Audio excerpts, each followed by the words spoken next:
Hey, it's Alex from Android Central, and today we're taking a look at the all-new, all-official Samsung Galaxy Note 3. It's the third generation Note device from Samsung, just announced here in Berlin, so let's jump right in and see what's new. First up, the basic size and shape of the Note hasn't changed too drastically. On the front, you're looking at a similar design language to that of the Galaxy S4, but head around the back and things start to look a little bit different. Gone is the glossy plastic battery door of old. Instead, we got this faux leather effect with a stitched trim lining around the edge. It's unique and perhaps a little polarizing, but it does feel a lot nicer in the hand, much less slick than the S4. Around the back, you'll also find a 13 megapixel camera, and under the battery door is a gigantic 3200 mAh battery. While the dimensions are much the same, the screen has been updated to 5.7 inches, and the panel itself is a Full HD 1080p Super AMOLED.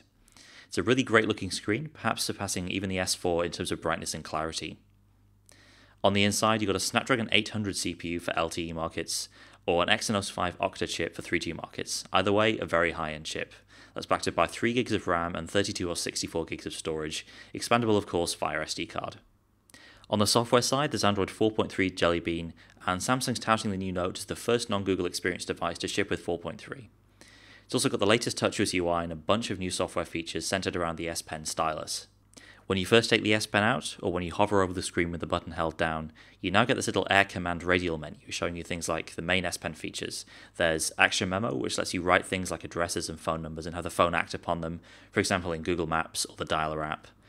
There's a scrapbook, which lets you cut out areas of certain apps and have them saved along with accompanying metadata. So this works for various apps, including YouTube and the browser and the launcher. And the idea is it captures much more than just the basic image that you've drawn out.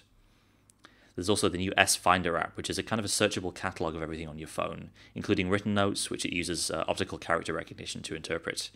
You can also drill down and search for time or tags, including location data or specific people. There's a bit of an overlap between what it does and Google Search's capabilities, but S Finder does much more on the actual device content rather than information from the web. There's even a My Magazine app that incorporates all of this stuff into a Flipboard-style grid. There are also some changes to the way the Note handles multitasking. You've of course got Multi-Window, which runs two apps side by side on the screen, but you can now save pairs of apps to save time when loading them back up.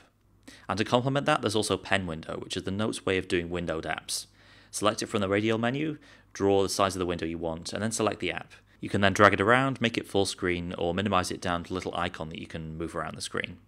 It's pretty cool, although it does only work with a small subset of apps right now. So that's going to wrap up our first look at the Samsung Galaxy Note 3. There's a ton of new stuff, and we're just scratching the surface here in this first quick look video. So head over to androidcentral.com for our full write-up of the Note 3, and stay tuned for more coverage from IFA in the days ahead.